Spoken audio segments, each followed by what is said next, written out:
It wasn't just in this one spot that peace prevailed that Christmas, but all up and down the Western Front. It wasn't planned or tradition, it just happened randomly. It seemed that for just a little while, hope won out over fear and hatred.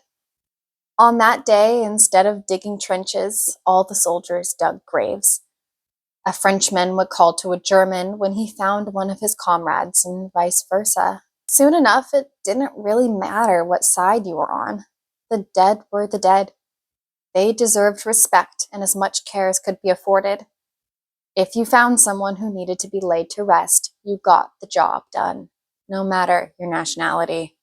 Once all the bodies that could be found were packed into the earth, a Scottish preacher gave a sermon for the dearly departed.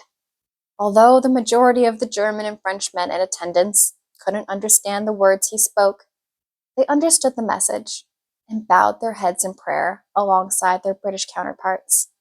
Afterwards, no one really knew what to do. Eyes would meet and then flicker away, feet would shuffle and heads would be rubbed.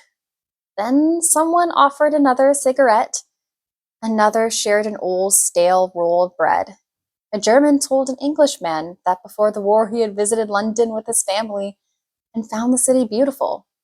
As if the very frost underneath their feet had cracked, the men smoked, drank, ate, and talked together. They spoke of what they did before the war and what they hoped to do after, of loved ones far away and dearly missed, and gave the best advice they knew of how to get rid of the rats that outnumbered the men in the trenches.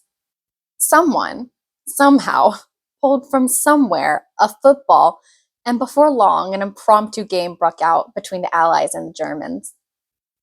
When one lost at this game, they didn't lose a limb, their sight, their hearing, or indeed their life. Only a little bit of pride and bragging rights.